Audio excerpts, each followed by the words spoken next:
Boa tarde a todos e todas. Estamos, mais uma vez, neste encontro que tem se tornado já uma tradição em nossa instituição, que é a Tarde Teológica. É um espaço que a Faculdade Unida tem construído para o diálogo, reflexão, partilha de ideias, compreensões, discussões teológicas e a relação da teologia com a vida, com a comunidade. A Tarde Teológica é essa oportunidade que temos de partilha e diálogo. Também quero saudar os que nos acompanham aqui online. Inclusive, depois, na próxima parte, quando abrirmos para as perguntas, você que nos acompanha ao vivo também pode participar, juntamente com os demais que estão aqui.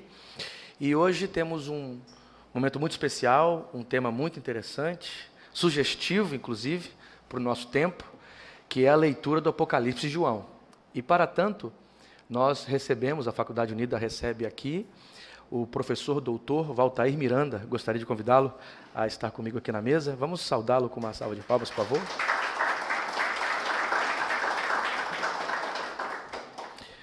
O professor Valtair, ele é coordenador do curso de Teologia na Faculdade Batista do Rio de Janeiro, Seminário Batista do Sul. É mestre em Teologia, mestre também em Ciências da Religião na UMESP, doutor em Ciências da Religião e doutor em História Medieval. E em todos estes cursos, em todo este percurso acadêmico, ele então se debruçou sobre o Apocalipse de João. Então, é um especialista nessa área, tem pesquisado já há muito tempo, tem publicado muita coisa, vários livros. Inclusive, eu quero aqui mostrar um deles, resultado da sua tese, né? O Caminho do Cordeiro, publicado pela Paulus, pela mesma grande editora. O professor Valtair publicou uma recente tradução dos Atos Apócrifos de Pedro, com introdução e alguns comentários, uma obra assim vanguardista para a língua portuguesa, uma grande contribuição para as pesquisas da literatura apócrifa cristã para a nossa língua. O Valtair também tem vários outros livros. A sua tese de doutorado defendida pela UFRJ também foi publicada, sobre monges e mártires. Ele falará um pouco também sobre isso, e outros artigos que contribuem tanto com a pesquisa no judaísmo antigo e cristianismos das origens. Então, é uma grande honra, um grande prazer recebermos aqui o professor Valtair, e a sua fala, inclusive, vai tratar deste tema, Apocalipse de João. Gostaria aqui de pedir duas coisas. Primeiro, em relação à dinâmica. Nós teremos a fala do professor Valtair. Após a fala do professor Valtair, nós abriremos para as questões, para as perguntas. Depois que as perguntas forem feitas, eu entendo que seja necessário dividirmos em 3 blocos de perguntas. E o Valtair, então, de acordo com a possibilidade, com o tempo, as responderá. Você que nos acompanha online também poderá participar desse momento de interação e diálogo. Ok? Em relação à lista, por favor, eu gostaria que você me ajudasse aqui. Francisco, me ajude com a lista. Coloque o teu nome de forma legível, porque vamos produzir o certificado a partir dessa escrita. Então, se nós confundirmos, seu nome ficar errado lá no certificado.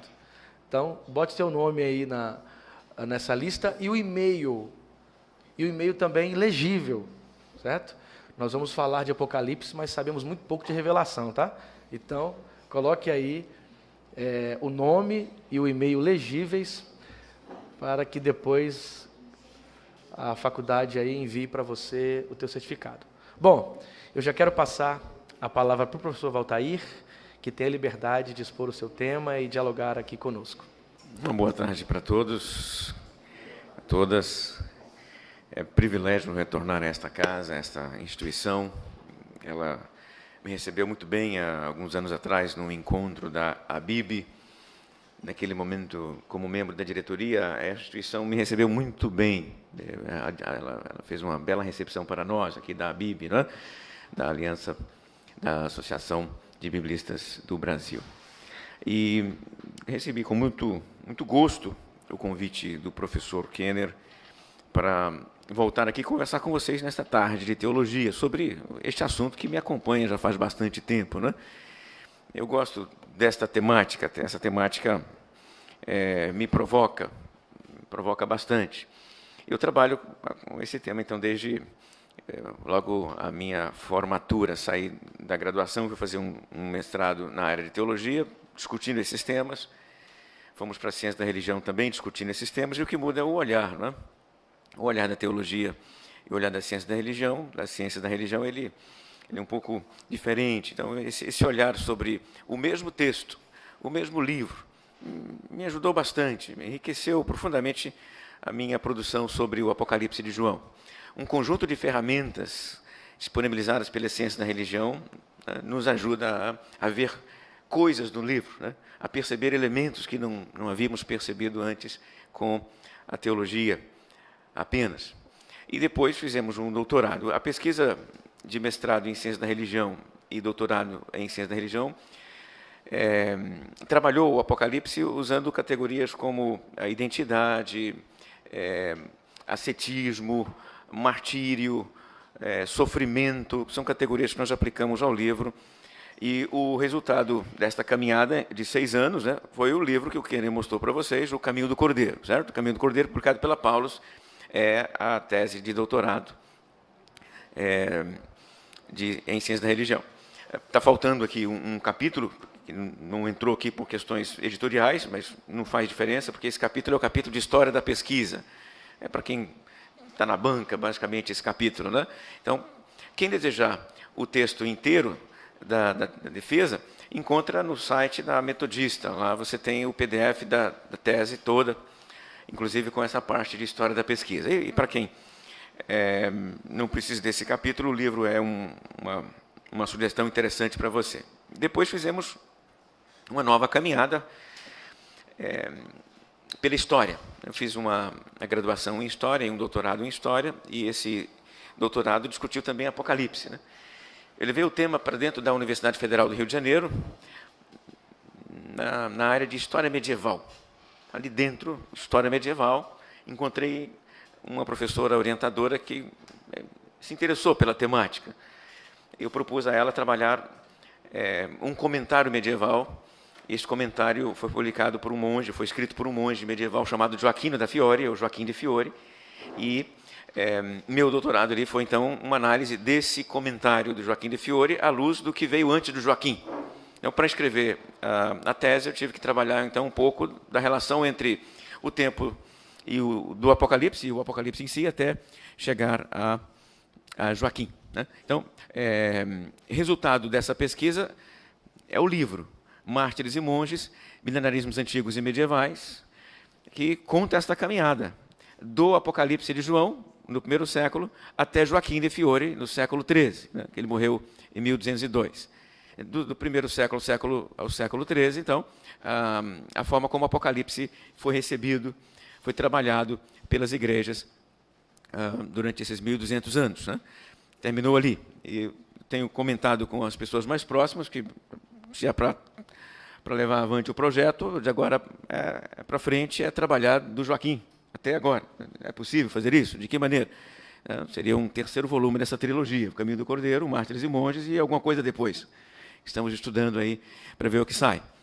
Talvez na forma de um pós-doc, alguma coisa assim. Pois bem, então essa minha reflexão sobre o Apocalipse me leva a considerar algumas coisas com vocês nessa tarde. O tema que você encontrou na chamada, como ler o Apocalipse, aqui vai ser instrumentalizado por meio da história da leitura do Apocalipse. Porque eu entendo que não dá para você fazer a leitura do Apocalipse ignorando quem veio antes de você. E quando você tenta ler o Apocalipse ignorando quem veio antes de você, você comete algumas agressões ao texto, agressões à sua comunidade de fé, e essas agressões podem ser evitadas com um olhar para quem veio antes de você. Você tem que ver quem escreveu antes, quem falou antes. Não dá para você debruçar-se sobre o livro ignorando isso, né? E no tempo do Apocalipse, ou no caso do Apocalipse, dá para aplicar nele aquilo que o autor de Eclesiastes já escreveu, né? Não há nada novo debaixo do céu. O que veio antes acontece agora e acontecerá de novo. É isso. Depois de tanta gente escrevendo sobre o Apocalipse, tantos comentários, tanta coisa produzida já sobre ele, a gente tem que olhar para isso e perceber que a nossa fala não é inédita, não é nova. Nossa fala, no máximo, atualiza as falas anteriores, né? Podemos dizer que essas falas anteriores são nossos filtros de leitura do Apocalipse. Você pode ter consciência do filtro ou não, mas se tiver consciência do filtro, é melhor para você.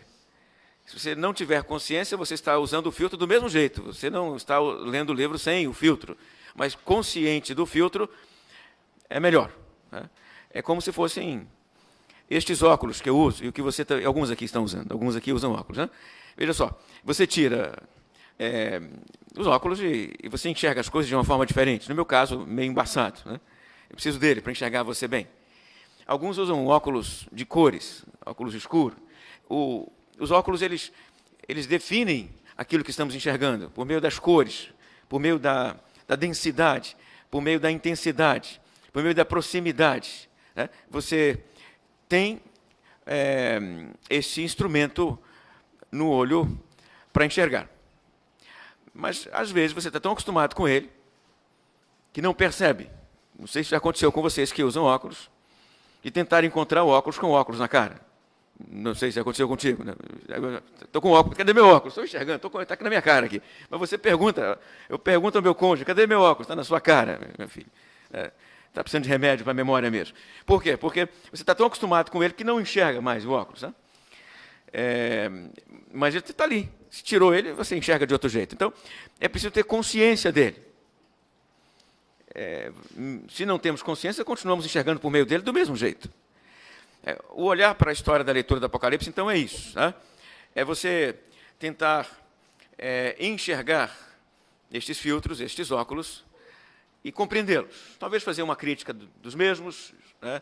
Talvez tentar fazer uma análise destes óculos, em alguns momentos trocar de óculos, né? Mas é preciso ter consciência, porque não dá para fazer sem os óculos, né? Então, eu quero gastar algum tempo com vocês aqui agora trabalhando isso, né? Até que hora a gente vai mesmo? Ok, tá bom. Vamos conversar, então, de forma linear sobre isso. O que veio depois que o Apocalipse saiu da ilha de Patmos, né? Ele chegou na comunidade de leitores, nas comunidades de leitores, naquelas comunidades espalhadas pela província romana da Ásia, e ali foi recebido e lido e copiado. Nós conhecemos mais ou menos a estrutura dessas comunidades, elas estão espalhadas pelas igrejas, então é preciso imaginar que cópias do Apocalipse começam a circular dentro das mesmas cidades. Não há um encontro único para ler um livro desse aqui. Os encontros se dão em pequenas residências, em casas, às vezes em grupos. E, nesse sentido, alguém lê aqui, alguém lê acolá, na mesma cidade, depois vai para uma cidade diferente, o livro vai se multiplicando, as leituras vão se multiplicando. E, à medida que as leituras se multiplicam, elas se afastam um pouco do autor. Mas entenda que, ainda assim, pressupondo um processo de comunicação, essas primeiras leituras, né, desse momento mesmo, que é o momento do seu autor inicial, elas conseguem relativamente compreender o livro. Como todo texto escrito para ser compreendido, né, se ele foi feito dentro de certa lógica, a comunidade vai entendê-lo. Talvez não totalmente, mas em grande parte. É preciso imaginar, então, que essas comunidades tiveram acesso, em grande parte, àquilo que o texto pretendia dizer para elas, né, nesse processo de comunicação. Então, quando nós lemos o texto hoje e temos dificuldade em compreender as imagens, os símbolos, os elementos do livro, o problema principal é a distância, porque a comunidade que recebeu o livro ali, aquelas comunidades em primeira mão, conseguiram acessar com muito mais facilidade sentido do texto do que os leitores seguintes. Esta primeira fase pressupõe uma leitura do Apocalipse nos moldes de leitura de outros textos proféticos do Antigo Testamento ou de tradições judaicas. Em linhas gerais, esses leitores estão comparando o livro com tradições proféticas ou com tradições apocalípticas. E fazendo esta leitura por meio dessas comparações, um ajuda a ler o outro. Então, veja só, um texto profético do Antigo Testamento está na mente de um leitor enquanto ele lê o Apocalipse. Um texto de Enoque está na mente de um leitor enquanto ele lê o Apocalipse. Então, estas obras estão no horizonte de leitura dos leitores, que usam estas obras para compreender. Então, o texto ele passa por um processo de negociação com outras tradições para fazer sentido, para produzir sentido nessas comunidades, né? Então, elas estão lendo o livro à luz de outros textos proféticos ou apocalípticos, né? É mais ou menos assim que eles estão lendo aqui, nesta época, né? Comparando. Como eu leio esse livro? Eu leio comparando. Eu leio de que maneira? Eu leio como eu leio um Isaías, eu leio como eu leio um Daniel, eu leio como eu leio um Enoque, eu leio como eu leio um quarto Esdras, e por aí vai, né? Quando você recebe um texto, você faz isso. Você compara com outros textos que você leu antes. O processo de leitura demanda comparação. Se você não tem elemento nenhum para comparar, a leitura fica difícil, o texto fica hermético. Então, normalmente, nós lemos comparando. E essas comunidades devem ter feito algo parecido. Em algum momento, numa fase subsequente, né, surgem tradições de leitura já um pouco mais desenvolvidas. E essas tradições de leitura já tendem a olhar para uma parte do Apocalipse de forma privilegiada. Que parte é essa? A parte do capítulo 20, a parte do milênio, dando origem a um conjunto de autores que atualmente nós chamamos de quiliastas, por causa da ênfase no milênio. Capítulo 20 do Apocalipse, né? Um anjo amarra o dragão no abismo. O dragão amarrado não opera, não faz, não atua. Em seguida, os degolados pela besta são ressuscitados e reinam com Cristo durante 1000 anos, expressão que aparece lá, quilia, 1000 anos.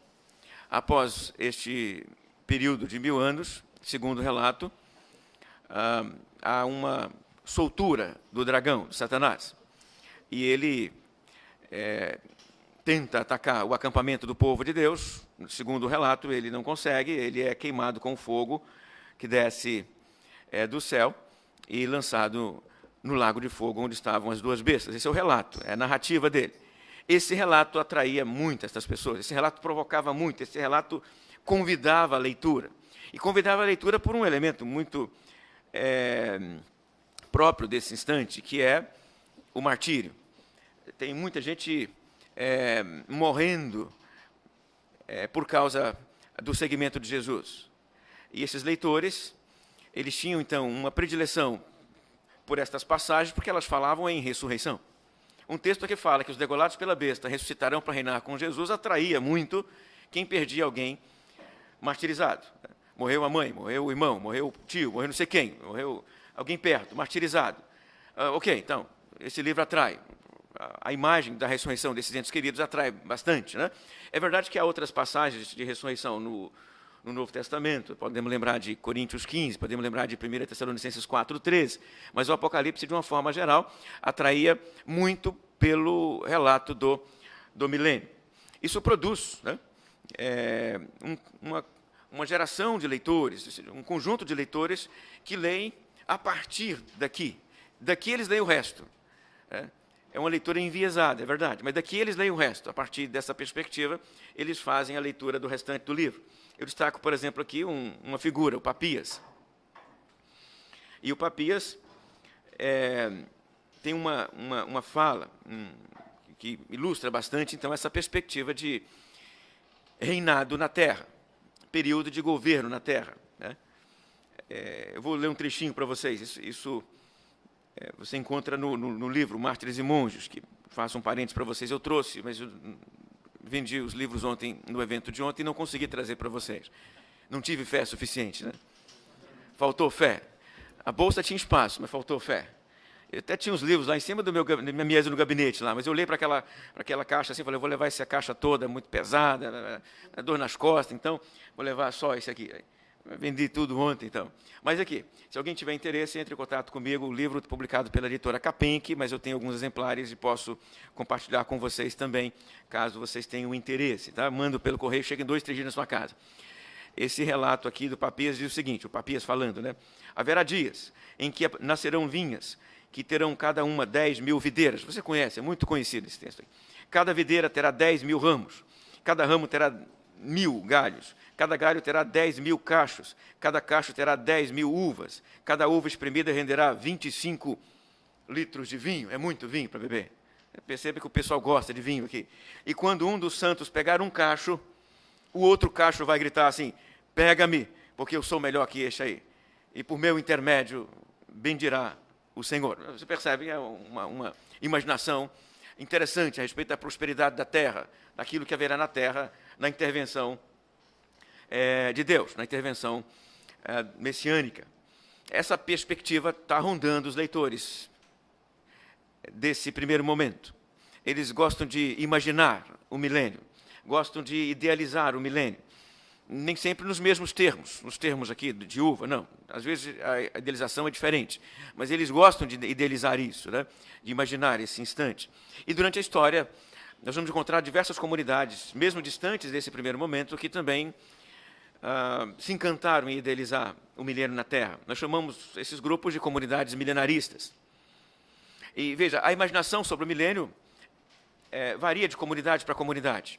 É comum que a idealização do milênio seja uma resposta às suas conjunturas históricas. E eles projetam no milênio a solução de suas problemáticas, suas dificuldades, né? Porque eu ilustro também com um grupo, os hussitas, os taboritas, posteriores a João Hus, lá na Boêmia. Eu usei essa imagem ontem, eu uso de novo hoje para vocês. Os hussitas, eles tinham uma descrição do milênio muito curiosa. Para os hussitas, taboritas, lá da montanha do Tabor, eles viveriam um milênio com muitos filhos.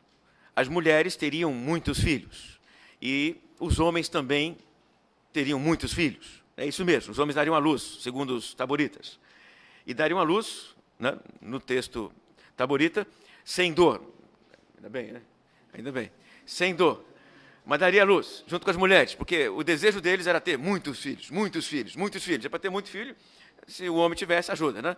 Então, nesse caso, eles idealizam para o milênio suas respectivas dificuldades. Ter filho, imagino eu aqui, tá? Então, isso é para ilustrar para você como as diversas comunidades milenaristas projetam para o período do milênio estes anseios, né? E nesse caso inicial aqui, o anseio é por uma inversão escatológica na Terra. O que é inversão escatológica? Um momento em que haverá uma ruptura da ordem terrena, da ordem histórica, de tal maneira que o indivíduo perseguido não será mais perseguido, ele será agora o rei, o monarca, né? Ele sofria, não sofre mais. Ele tinha doença, não tem mais. Ele passava fome, não passa mais. Agora a prosperidade, os cachos de uva são assim, ele pode comer à vontade, não vai ter nem que pagar por eles. Eles estão pulando no colo dele. Da mesma maneira, o trigo e qualquer outro tipo de dificuldade que ele enfrente, ele terá em abundância lá. Então, há uma inversão escatológica. E essa inversão escatológica traduz de várias maneiras, né? Estou argumentando bastante isso lá no meu livro. Além da inversão escatológica, há também a inversão da morte. O principal adversário dessas comunidades, já que essa comunidade enfrenta eventualmente o martírio.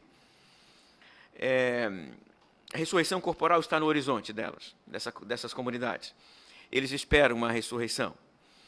E para dentro da história, não é para fora da história, para dentro, para viver aqui durante um certo tempo. A iminência da parousia, quase todos os textos nessa época que descrevem a volta de Jesus, a parousia, descrevem de forma iminente. Iminente, eminente, ou seja, de forma grandiosa e de forma rápida e breve, para daqui a pouquinho. E muita prosperidade material, né? Então, são marcas desta fase de leitura do Apocalipse. Eu destaco algumas figuras para você, apenas a título de exemplo. Já falei para você aqui do Papias, eu posso citar, por exemplo, o Justino Marte, que tem uma fala sobre o Apocalipse, o Irineu de León, lá da Gália, o Tertuliano de Cartago, o Hipólito de Roma, Vitorino de Petô e muitos outros. Estou citando aqui alguns nomes aqui para indicar, nomes mais conhecidos, para indicar para você que essa leitura é realmente leitura muito comum, predominante desses leitores dessa fase pré-institucional da Igreja. Uma fase em que a Igreja é pária na sociedade imperial. nesse momento, o Império e a Igreja não são aliados. E justamente porque não são aliados, a eventual perseguição. Quem trabalha com a história da Igreja do período sabe que a perseguição não é contínua, não é generalizada, ela é eventual. As grandes perseguições são aquelas mais próximas do Edito de Milão, em 313. Mas isso causa desconforto. E mesmo que não haja perseguição o tempo todo, é possível que uma geração inteira tenha passado sem ver isso, há a memória da perseguição. E a memória da perseguição está no relato, está nas atas dos mártires, está nas descrições dos julgamentos dos santos, e isso você encontra aos montes espalhados por aí. Então, você tem a memória do martírio, mesmo que a comunidade não enfrente o martírio concretamente, né? O martírio está ali, inclusive, na forma de idealização. Se a comunidade não enfrenta, é possível que ela deseje enfrentar o martírio e espere enfrentar o martírio, né? Então, o título do livro Caminho do Cordeiro tem como pressuposto que o martírio é importante para esta fase da história da leitura do Apocalipse. O caminho do Cordeiro é o caminho do martírio. O seguidor do Cordeiro passará pelo fim enfrentado pelo Cordeiro, que é morrer na cruz. A imagem é essa. Há um período, então, esse período também é um período de cristianismo plural, onde você não tem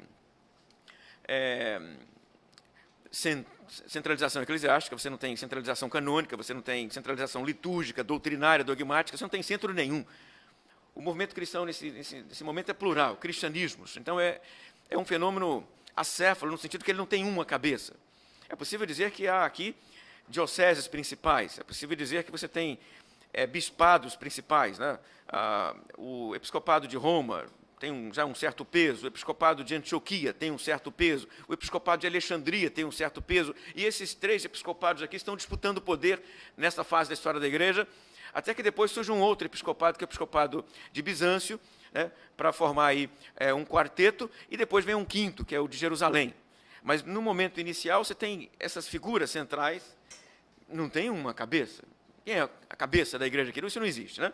Então, nessa fase em que não há centros formais, é possível que as comunidades leiam um livro assim, eu leio de um jeito, você lê do outro, você lê do outro. Então, não há consenso. Não dá para dizer que o Justiniano lê igual o Irineu de Leão. Isso não existe nesse instante aqui. Eles estão lendo muito à luz de suas circunstâncias locais, mas há esse elemento que eu estou destacando para você, que está unindo essa leitura, que é esse olhar quiliasta sobre o Apocalipse. Mas destaco para você também que, apesar do que eu tenho falado para você, tem gente que não lê o livro. O livro não é consenso. O Eusébio de Cesareia narra uma história muito curiosa. E essa história é de um debate no Egito por causa do Apocalipse de João, num lugar chamado Arsinoé. E, segundo ele, houve ali uma reunião de 3 dias para discutir o livro do Apocalipse. Se usa, se não usa, se lê, se não lê e como lê. O relato demonstra que o livro está em disputa. Então, você tem gente que lê, predominantemente de forma quiliasta, mas tem gente que não lê, não gosta do Apocalipse. Você tem um indivíduo, por exemplo, o nome dele é Gaio de Roma, e o Gaio, inclusive, entende que o livro foi escrito por um herege chamado Cerinto, né? Tem um outro indivíduo, o nome dele eu tenho anotado aqui para ajudar a minha memória, o Dionísio, bispo de Alexandria, está aqui. O Dionísio, na hora de trabalhar essa questão, ele vai argumentar que o livro pode ficar no conjunto de textos lidos pelas igrejas, né? Ele pode ser usado pelas igrejas, mas ele argumenta, ninguém entende o livro, e se ninguém entende, deixa ele lá quietinho, é bom não usar, né? Aí tem uma frase aqui que eu queria ler para vocês, né? Para vocês entenderem do que eu estou falando, né? Ele disse, Dionísio, assim, pois, alguns dos nossos antecessores ressacharam-no como espúrio, desacreditaram por completo o livro, examinando capítulo por capítulo e declarando que ele era ininteligível e ilógico e seu título enganoso. Revelação, não quer revelar nada. Um texto confuso desse não revela alguma coisa, né? Aí ele diz, eu, de minha parte, não poderia me atrever a ressachar o livro, porque algumas pessoas santas usam, mas é bom deixar ele quietinho lá. Vai terminar a fala dele. Então, é para você entender que o livro não é consenso, né? Então, há um debate canônico a respeito do livro. O livro deve continuar sendo usado, não vai ser usado pela igreja, fica ou não fica, está ou não está entre os livros autoritativos das igrejas. E esse debate termina no Ocidente até mais cedo do que no Oriente. No Oriente, isso parece terminar lá no tempo do André de Cesareia, que escreveu um comentário ao Apocalipse. E neste comentário, aparentemente, nós podemos deduzir que ele já tem um apreço pelo livro, junto com André de Cesareia.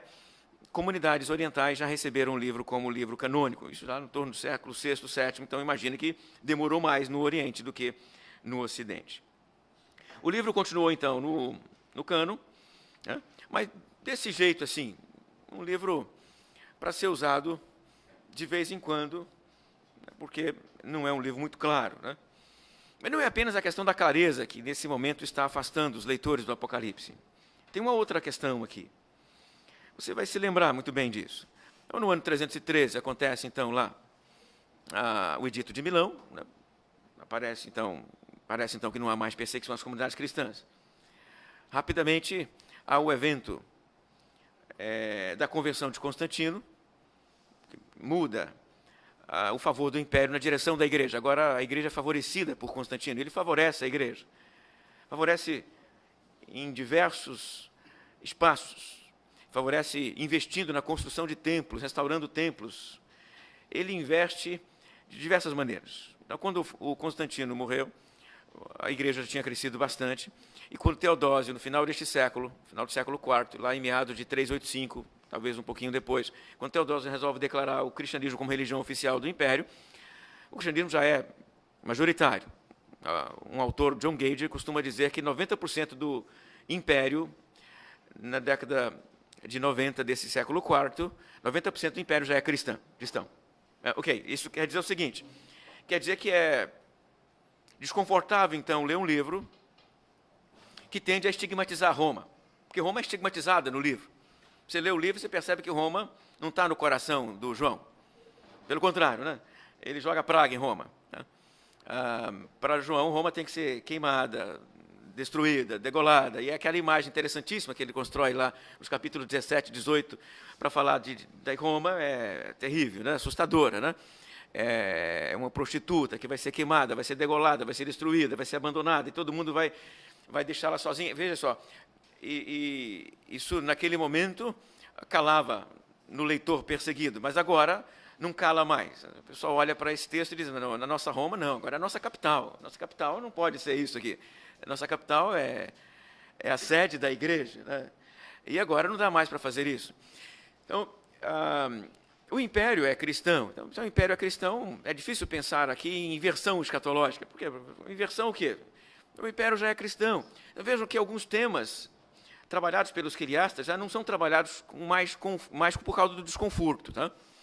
Em função disso, duas figuras estão aparecendo aqui que eu quero destacar para você.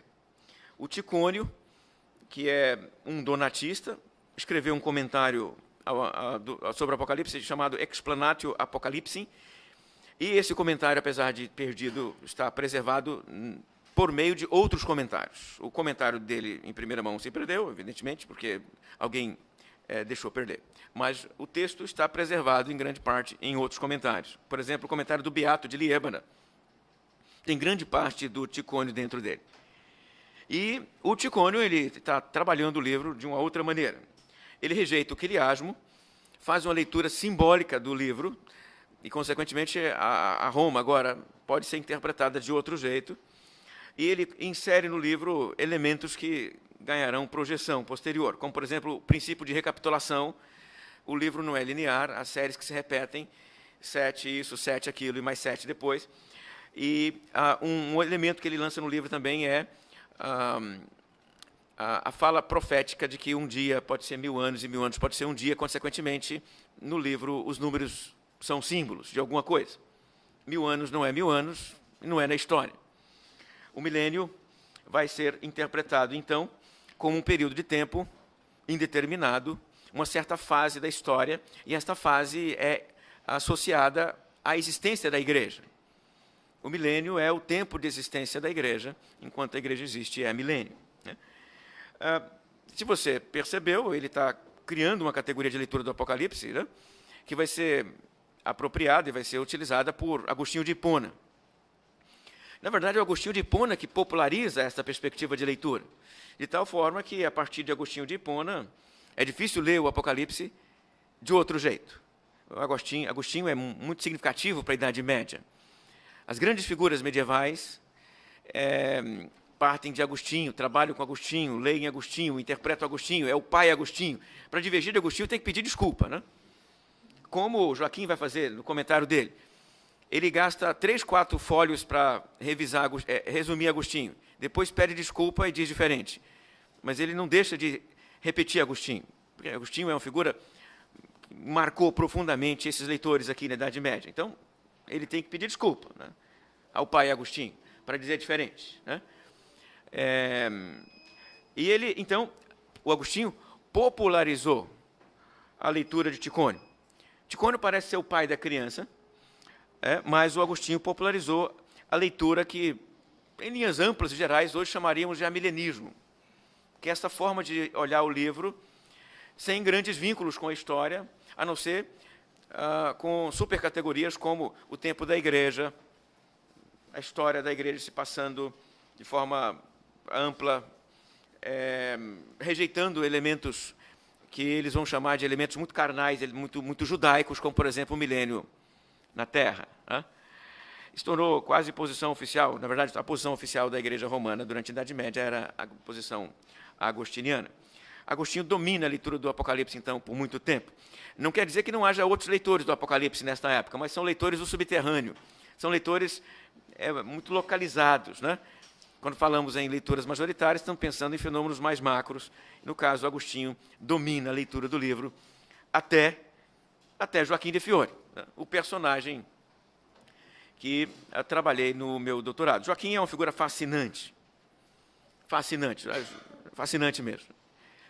Evidentemente, a minha fala para você ela é parcial, né, mas eu, ainda assim, repito, o Joaquim é fascinante. O Joaquim, ele nasceu na Calábria, na Itália, então ele é do sul da Itália, e ele iniciou a sua vida como peregrino, errante, foi para a Terra Santa, voltou, depois resolveu entrar no mosteiro, mas era um cara angustiado. E a angústia dele era talvez devedora dessa perspectiva de que iria acontecer alguma coisa com o mundo, e isso tinha alguma relação com a história da igreja. E ele escreveu diversos livros, os 3 maiores, um comentário dos Salmos, o Psalterium, Decem Cordarum,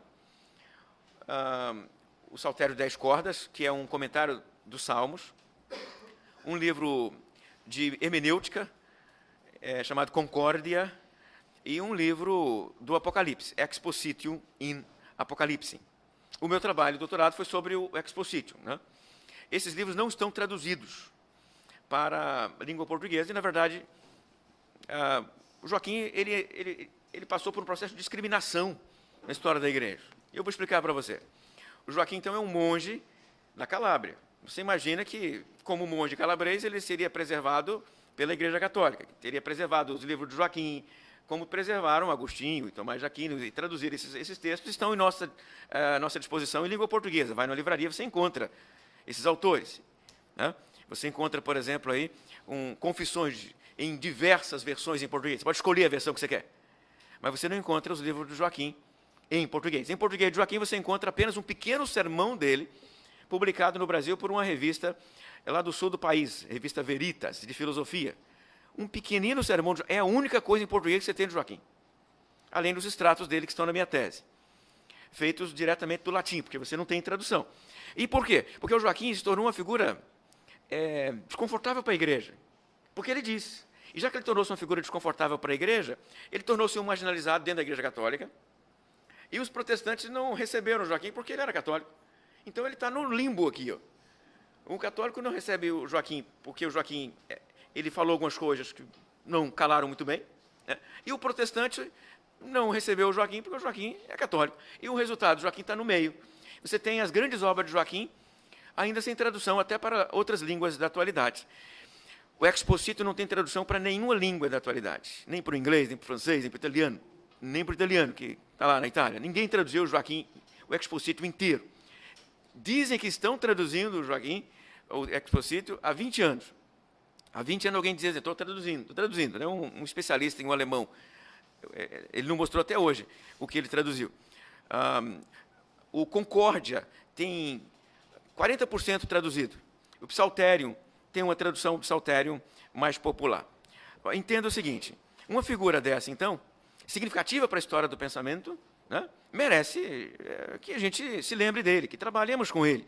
E eu quero desafiar vocês que estão nessa fase de encontrar tema de trabalho para dizer para vocês, esses temas são temas muito interessantes e relevantes para a teologia, para a religião, para a discussão da sociologia da religião. Por quê? Porque trabalhamos muito pouco esse camarada em língua portuguesa e em qualquer outra língua atualmente. Tá? Você vai encontrar assim, poucos trabalhos de Joaquim entre nós. Né? Isso quer dizer que, se você tiver um tema sobre Joaquim para trabalhar, esse tema terá uma grande relevância na pesquisa. O Joaquim, no seu comentário ao Apocalipse, ele dividiu a história em 3 grandes partes. Essa história, dividida em 3 grandes partes, está vinculada às pessoas da Trindade, Pai, Filho e Espírito Santo. Para Joaquim, a pessoa do Pai dirigiu uma fase da história, a pessoa do Filho dirigiu uma fase da história, a pessoa do Espírito dirigiu uma fase da história. Pai, Filho e Espírito Santo. O Pai dirigiu qual fase? A fase que vai até Jesus. O Filho dirige qual fase? Começou um pouquinho antes do nascimento dele e vai até o tempo de Joaquim. E o Espírito dirige a sua própria fase. Começou perto da fase de Jesus, lá perto do nascimento dele, e vai até o final dos tempos, fine mundi, diz ele. Né? Inclusive, isso aqui é a capa do livro, tá lá essa imagem dos círculos trinitários que eu estou narrando para você aqui. 3 fases, a fase do Pai, do Filho e do Espírito. As fases têm um elemento de inter-relação, o Filho está no meio, mas o Filho não é o fim da história.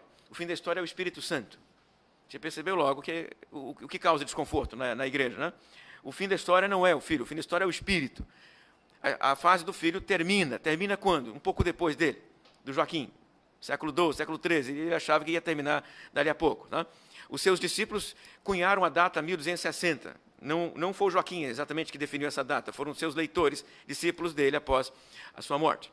Mas 1260 foi uma data aguardada pelos joaquimitas, imaginavam que era ali que iria ser inaugurada a Era do Espírito, a Era do Pai, Era do Filho e Era do Espírito Santo. E o milênio? Onde é que está o milênio aqui? O milênio está na era final do Espírito, após a plenitude do Espírito Santo. E então, nesse caso, eu preciso trazer para você um conceito aqui que é importante para entender Joaquim. Né? Joaquim entende que a história é dinâmica. Ela tem avanços. Né? E cada fase tem momento de inauguração, momento de auge e momento de declínio. Certo? Olha só, momento de inauguração, auge e fim. A Era do Pai começou em Adão. Teve auge lá na época do Moisés, a lei e a inauguração do povo de Israel. E entra em declínio até terminar no evento Jesus, ou um pouco depois. A Era do Filho, o Filho começou um pouco antes dele, talvez no período do final do Antigo Testamento mesmo. O clímax da Era do Filho é o próprio Filho vindo ao mundo. E consequentemente, daí para frente já é caminhar-se para o fim. Porque a história avança desse jeito. Tem um pico, depois do pico ela começa a declinar. Ela declina até quando? Até os tempos dele, Joaquim, mais ou menos século XIII. E a Era do Espírito começou no meio da Era do Filho, terá o clímax um pouco depois de sua época. Entenda, então, que apesar de já vivenciar a Era do Espírito, não vive na sua plenitude, porque a plenitude do Espírito começará um pouquinho depois dele. Dali para frente é o milênio. Então, ele vinculou o milênio à plenitude da Era do Espírito. Entenda, então, que Joaquim está projetando o milênio para quando? Para frente. Joaquim joga o milênio para a plenitude da Era do Espírito.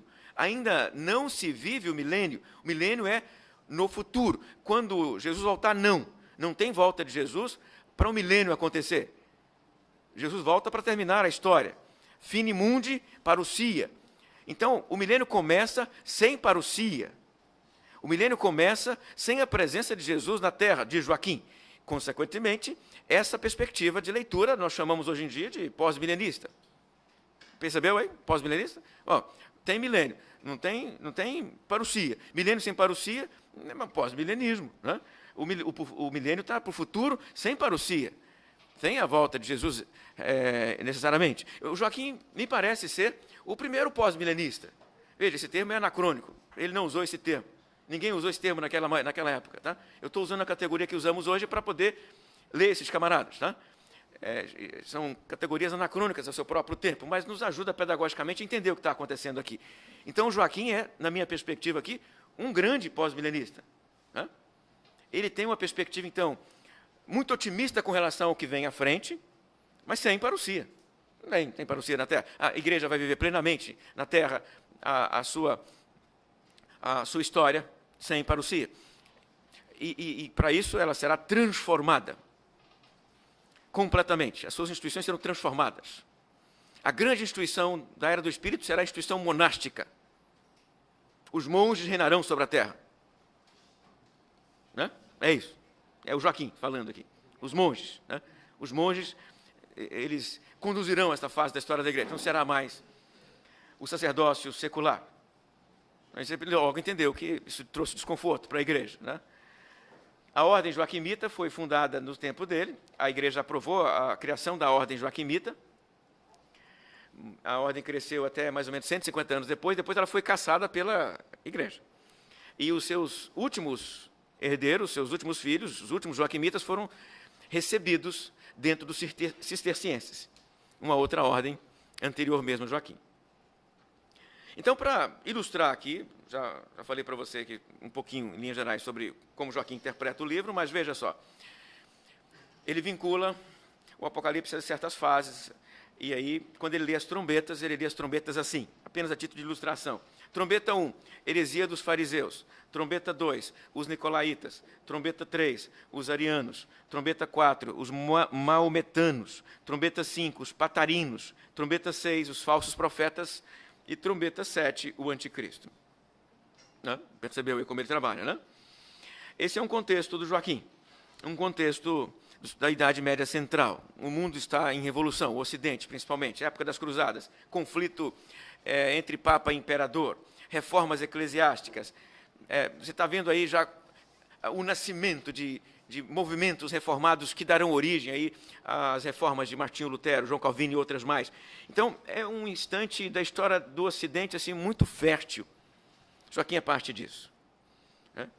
É bom entender que ele é parte desse momento aqui. Né? Algumas questões que estão em Joaquim, né, que serão usadas com bastante propriedade depois, por exemplo, é a imagem do Papa Anticristo, que Lutero usou o tempo todo.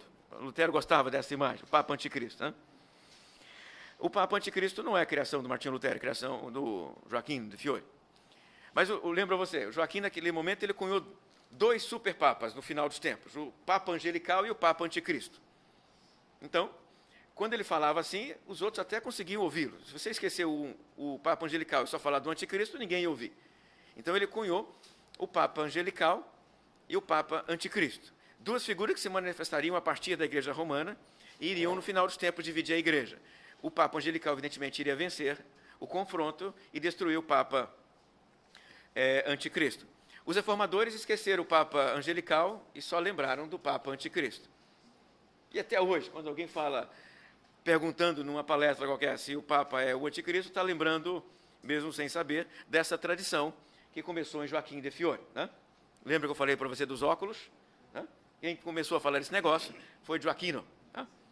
Pois bem, durante a história, muitos outros anticristos, evidentemente, apareceram na literatura. Saladin foi interpretado assim, o próprio Lutero foi chamado assim pelo João 22. Eu agora queria destacar para vocês, já numa fase seguinte, né, uma fase posterior de leitura do Apocalipse.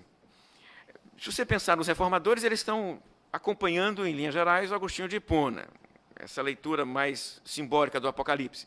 Né?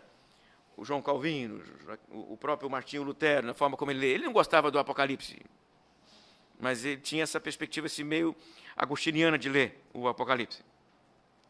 Eu disse ontem na fala que o Lutero escreveu que o Apocalipse deveria sair do cano e entrar no anexo, porque, segundo ele, Jesus não aparece no livro. Na perspectiva do Lutero, o livro não é sobre Jesus, Jesus não aparece nele. Então, não tem nada a ver. Só observa, você nota Jesus o tempo todo no livro. É que o Lutero não gostava mesmo do Apocalipse. Não gostava e pronto, né? Colocou em anexo. E deixou em anexo mesmo. Quem é para ser destacado aqui agora? Eu destaco algumas categorias. Eu destaco, por exemplo, aqui uma categoria que estou chamando de futurismo. Um jesuíta espanhol chamado Francisco Ribeira, século XVI, ele está incomodado com a leitura antipapal dos reformadores e de alguns detratores de dentro da própria igreja. Então, o que ele faz? A culpa é do Apocalipse. O que ele faz? Ele pega o Apocalipse e joga todo ele para o futuro. Desse jeito, ele quer salvar a igreja. Ele diz, não tem nada a ver com o presente, nem com o passado. O Apocalipse é um negócio do futuro. O livro é só para frente. É tudo para se cumprir. E o futurismo,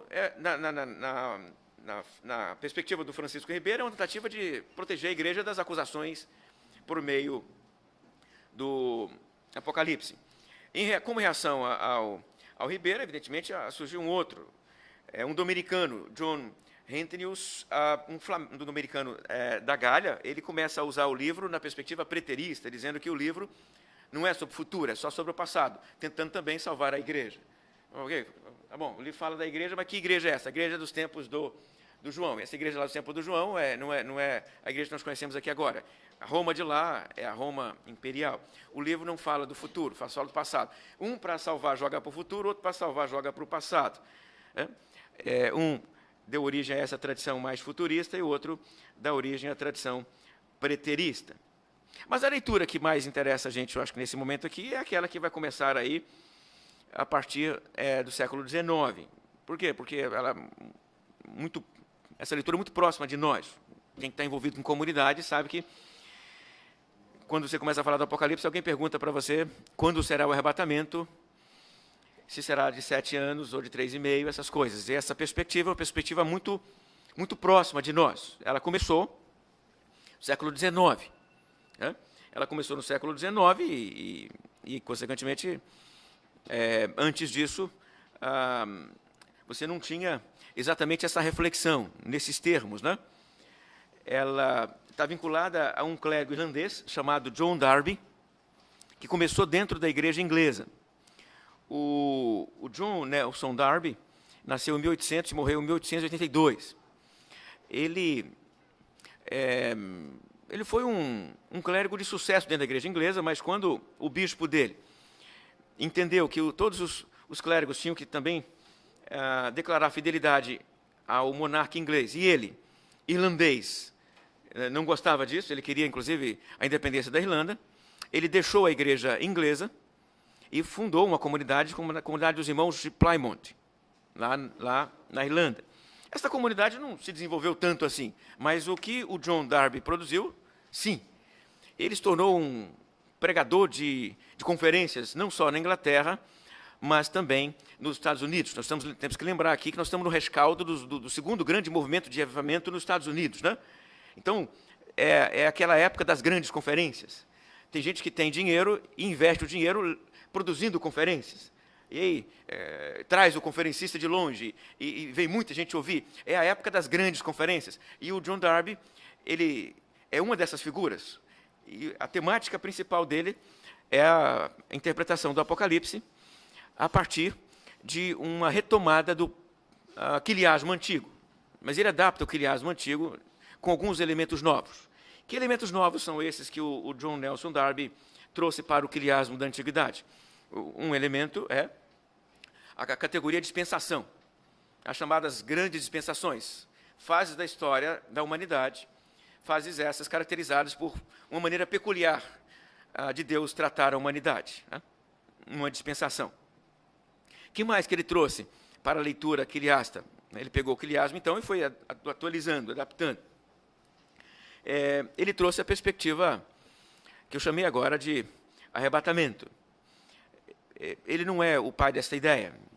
Essa ideia surgiu de um outro conferencista, mas eles eram amigos, ele assistindo a conferência desse amigo, ele gostou do que ouviu. Ele gostou do que ouviu e adotou o esquema, né? E neste esquema, a igreja não passaria pela tribulação do final dos tempos, porque ela seria retirada da história do mundo antes da tribulação do final dos tempos. E a necessidade de retirar a igreja no final dos tempos tem relação com Israel. E esse é mais um elemento do darbismo, né? Que nós conhecemos mais como dispensacionalismo. Que elemento é esse? Uma grande ansiedade pelo papel de Israel no final dos tempos. Israel terá um papel significativo no futuro, né? E aí, que papel é esse? O arrebatamento se dá para Israel dar sequência às semanas de Daniel e se converter como deveria ter se convertido na primeira vinda de Jesus. Israel, então, funciona como uma espécie de relógio para o final dos tempos. É preciso acontecer isso sem a presença da igreja no mundo. Eu vejo que estes elementos que ele trouxe para o quiliasmo transformou o quiliasmo. O quiliasmo, então, agora é uma outra coisa. De tal forma que nos livros que trabalham isso, os autores costumam usar as seguintes expressões: pré-milenismo histórico, para falar do quiliasmo antigo, e pré-milenismo dispensacional, para falar do quiliasmo pós-John Nelson Darby, que é este vinculado, então, ao darbismo, né? Então, em linhas gerais, a minha caminhada com vocês, por essa história de leitura, se dá por essas categorias aqui que eu mencionei para vocês, né? Uma primeira fase com ênfase no milênio na Terra, nós estamos chamando aqui de quiliasta, ou pré-milenista histórica. Uma segunda fase vinculada aí a uma leitura simbólica das profecias do Apocalipse. Nós associamos isso a Agostinho e a Ticônio. Alguns autores chamam de amilenismo.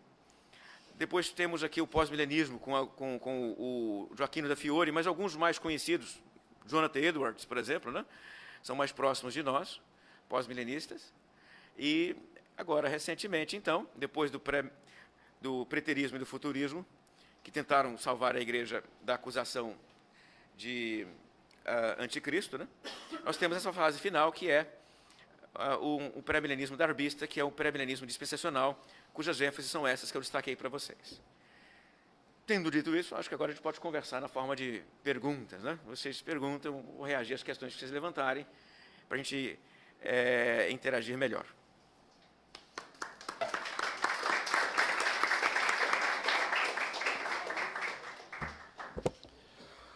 Obrigado, professor Valtair, por essa exposição, por nos trazer essa história da recepção do Apocalipse de maneira tão clara e com tantas informações importantes para percebermos como o texto foi sendo lido e relido na história da tradição cristã. Alguns dessas imagens que vocês ouviram provavelmente já tenham identificado na prática e leitura do Apocalipse no Brasil e na América Latina.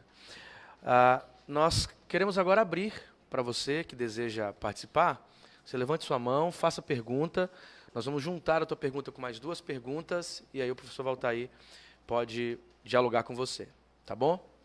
Professor, na sua percepção, conhecendo a história da leitura do Apocalipse, também, ainda que pouco pregado em nosso país, você arriscaria dizer que existe um momento da história da leitura que caracteriza a média das exposições de Apocalipse no nosso país e que isso determina, portanto, uma postura da igreja em relação ao texto? Temos mais alguma questão aqui? Mateus? Boa tarde, professor. Meu nome é Mateus. Eu tenho uma dúvida que já persiste há anos comigo. Eu sempre gostei de ler Apocalipse junto com os outros. Apocalipse, Apócrifo e Enoque são os livros que eu sempre mais li. Eu uso eles para fazer, eu escrevo light novel. Eu uso eles para fazer minha base nas light novel. Só que eu leio aqui agora na faculdade mais acadêmico. Só que eu tenho uma dúvida muito grande sobre isso. Se o Apocalipse, que existem várias interpretações. Uns dizem que é do passado e o futuro. Só que na minha leitura, eu não vejo sentido no ler ele como passado, sim ler ele como futuro. Mas se ele não é como futuro, qual o sentido do texto, se não com aquelas imagens? Porque eu gosto muito das imagens, o dragão no céu, o anjo do Senhor, essas imagens assim. Qual o sentido se não for futuro para a leitura? Eu não vejo sentido algum, se ele não for usado para isso. Tem aí a pergunta do internauta e as duas perguntas aqui. Me ajuda a lembrar, tá? Essa estratégia de 3 perguntas, a memória falha.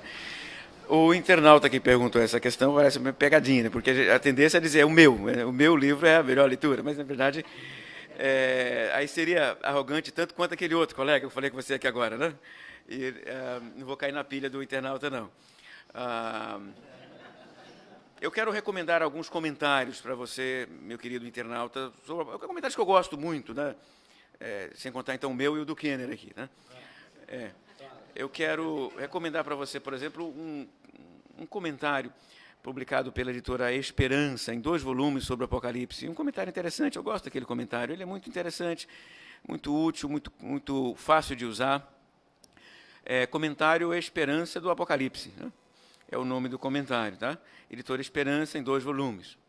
Quero recomendar também um outro comentário da editora, acho que é Loyola, do Pierre Pringent, Apocalipse de João. É um comentário também muito fácil de usar, muito tranquilo, muito acessível, sem muita enrolação, né? Muito objetivo. São comentários interessantes. Mas lembra você, que a minha fala não é o melhor. Né? Minha fala é para dizer para você que são comentários interessantes, bons e úteis. Se você ter um ou outro na sua biblioteca, vai te ajudar muito, tá? Porque as falas são plurais. Acabei de dizer para você que são muitas falas sobre Apocalipse na história da interpretação. Por isso você encontra em inglês uma obra enorme, que é uma espécie de extrato de falas anteriores, né? É um livro de história da leitura, sim, mas ele trabalha por parte, né? Então começa lá com as 7 cartas às 7 igrejas, tá? Então quem disse alguma coisa sobre essas 7 cartas no século II, século III, século IV, século V, século VI? É um livro para consulta, evidentemente. Não dá para você fazer essa leitura linear. Mas essas obras são geralmente em língua inglesa, não tem nada assim em português, né? Você tem, então, obras que se debruçam sobre a história da leitura em inglês que faz esse trabalho, né? O capítulo 13 das bestas lá. Então, o camarada vai começar desde então o século II até chegar aqui os tempos nossos, dizendo o que se falou desse capítulo durante a história. Muito interessante. Então, já que estou falando de língua inglesa, eu gosto muito também de um comentário em 3 volumes do Apocalipse, do David Aune. É um comentário bacana, bom de usar também, mas está em língua inglesa, né? 3 volumes, enorme. Cada volume tem aí 700 páginas, 800. É um volumaço, né? Um trabalho enorme. Eu citei também para o nobre colega o comentário do David Barr sobre o Apocalipse, Tales of the End, que é um comentário também interessante do Apocalipse, que lê o Apocalipse na forma narrativa, como se fosse uma história, né? Uma história que o João está contando. Acho que vale a pena ler. Eu queria recomendar para você, então, esses livros, meu querido. Evidentemente que, como toda produção nossa, tem produção que é digna de ser levada para casa e tem aquela que não é digna de ser levada para casa, mas eu não posso ficar descrevendo para você que uma ou outra, falei para você sobre esses, mas alguém do nosso seminário aqui pode te ajudar, né? Dando outras sugestões, tá? Sobre a questão do momento da nossa história vinculada ao Apocalipse, eu acho que eu vou usar um elemento que eu falei ontem também para articular a minha fala para a questão número 2 e a questão número 3. Veja só, ontem eu trabalhei na igreja uma estratégia hermenêutica que eu chamei de leitura em 3 níveis do Apocalipse. Isso quer dizer que o Apocalipse pode ser lido mais de uma maneira, não é uma maneira única de ler o livro. Não dá para dizer que o livro deve ser lido historicamente só. Seria exagero dizer isso. Também não dá para dizer que o livro deve ser lido futuramente só. Também seria exagero isso. Então, eu acho que é possível fazer aí a sugestão de ler em 3 níveis. Quais seriam os 3 níveis? O nível 1, nível histórico, levantando questões históricas sobre o livro. O nível 2, que é o nível dinâmico, o nosso próprio tempo, aplicando o livro à realidade que nós estamos vivendo, e o nível 3, que é um nível escatológico, profético, entendendo que há reserva escatológica, e mesmo que entendamos que uma certa profecia já se cumpriu, enquanto texto sagrado, há reserva escatológica, e tendo reserva escatológica é possível que o texto tenha cumprimento futuro. À luz disso, eu queria propor também o uso de uma expressão que aparece no sermão profético para melhorar a ilustração dos 3 níveis. A expressão é dor de parto. A expressão aparece nos evangelhos, no sermão profético de Jesus, Mateus 23, 24 e 25, Lucas 17, 21 e Marcos 13. Pois bem, dor de parto, as mulheres conhecem muito bem a imagem, né? No texto, a expressão quer dizer que as coisas vão acontecendo de forma contínua e cada vez pior, né? Na forma de dor de parto, até que em algum momento aconteça a tal intervenção escatológica. A dor de parto se caracteriza, então, né, nesses termos aqui, né, por uma acentuação da dor. A cada momento a dor é maior. A cada instante a dor se torna maior. E um outro aspecto da dor de parto é que o intervalo entre uma dor e outra dor diminui. A cada momento que passa, o intervalo encolhe, né? As dores, elas têm intervalos, e os intervalos vão diminuindo à medida que o tempo vai passando. A categoria aqui é dor de parto. Então, nós estamos aplicando aqui a categoria dor de parto aos sinais proféticos de Jesus, aqui aos 4 cavaleiros do Apocalipse, a expressão que você desejar aqui do texto do Apocalipse. Tá? As 2 testemunhas, as bestas, né? Falando de bestas ontem, por exemplo, né? Ok, há uma besta lá nos tempos do João. Essa besta poderia ser interpretada como o imperador Domiciano. Mas a cada momento da história é possível encontrar outras figuras bestiais, né? E essas figuras bestiais, elas se repetem durante a história, marcadas aí, nos termos do Apocalipse, por uma oposição ao povo de Deus, por uma ansiedade em ser Deus, certo? São 2 elementos essenciais dessa besta do capítulo 13, principalmente a besta número 1, a besta que sai da terra, a bestona. Pois bem, entenda aqui, se você olha para os dias atuais, você pode encontrar esta figura também.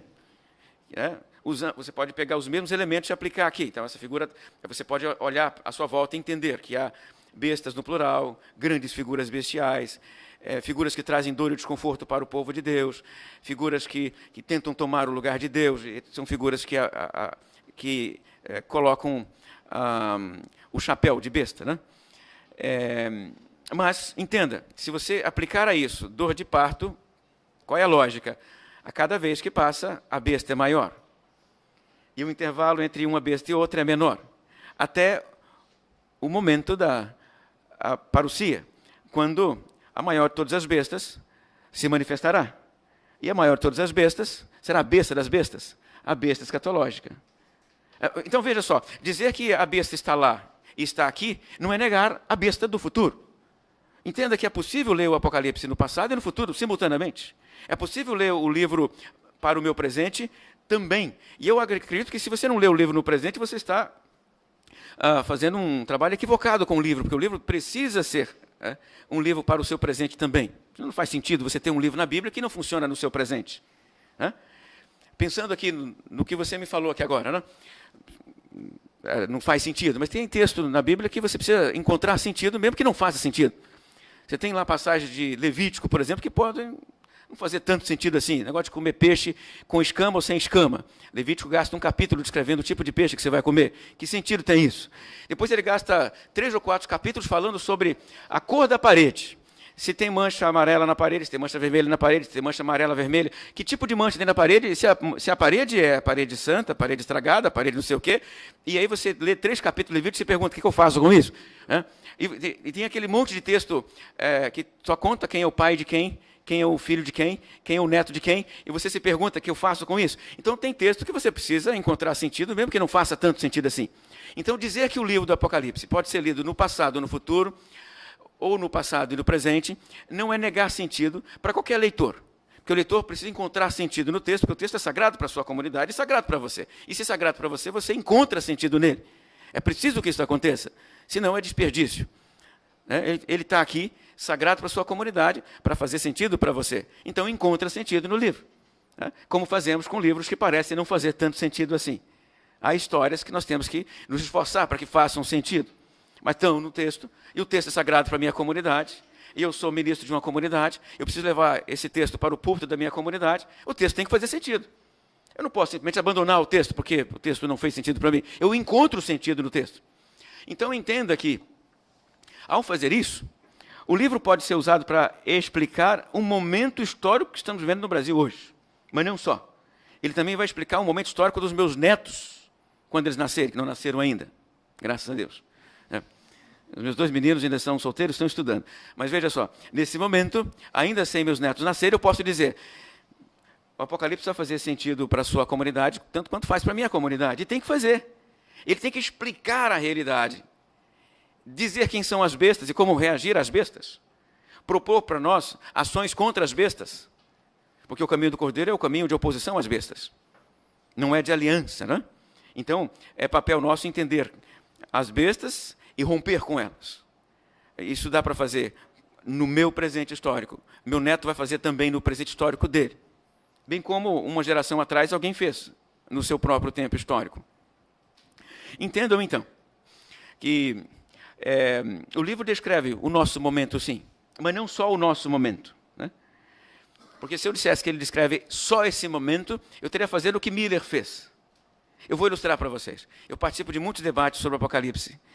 Em um deles, eu estava na rádio debatendo com uma certa pessoa, né? E ela, tentando argumentar por meio de número de eclipses solares e de eclipses lunares, número de terremoto, por esses dados, assim, né? Essas coisas, né? Ela tentando argumentar por esses elementos que Jesus vai voltar nessa geração. Jesus vai voltar nesta geração, dizia ele. E insistia muito nisso, muito enfático. Jesus vai voltar nesta geração, é nesta geração. Ok? Depois que ele falou, a gente tem que esperar o outro falar, né? Um debate, é bom. Eu falei com ele, quantos anos tem uma geração? Aí ele se enrolou um pouquinho, ele percebeu que tinha caído numa cilada, né? Aí eu insisti, quantos anos tem uma geração? Quantos anos? Repete para mim então, quantos anos tem? Se ele falasse 30 anos, ele estava exatamente datando a volta de Jesus para daqui até 30 anos. Ele não conseguiu dizer. Porque ele tem medo. Está entendendo aqui? Eu dizer que ele vai voltar. Esta é a geração dos últimos tempos, é dizer, em até 30 anos ele já voltou. Eu não faço esse tipo de fala e eu recomendo você não fazer também. Está me entendendo aqui?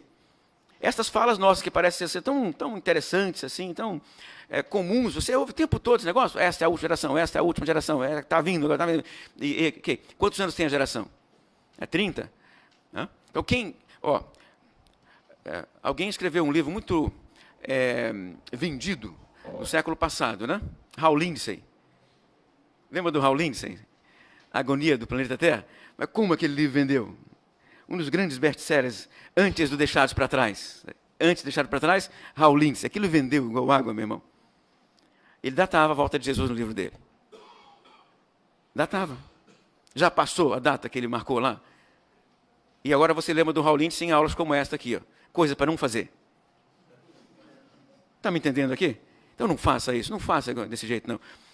Esse é o momento, mas não só este é o momento. É possível que hajam outros momentos. Né? Estamos vivendo um momento significativo na história da economia divina. E é este o último tempo, esta é a última geração. Não dá para falar isso. É um momento significativo, sim, é o meu momento, é o seu momento. Mas daqui a pouco eu passo e virá o meu neto. Será o momento dele. E daí até a parousia. Não sei quando, e você também não sabe. Muito bem.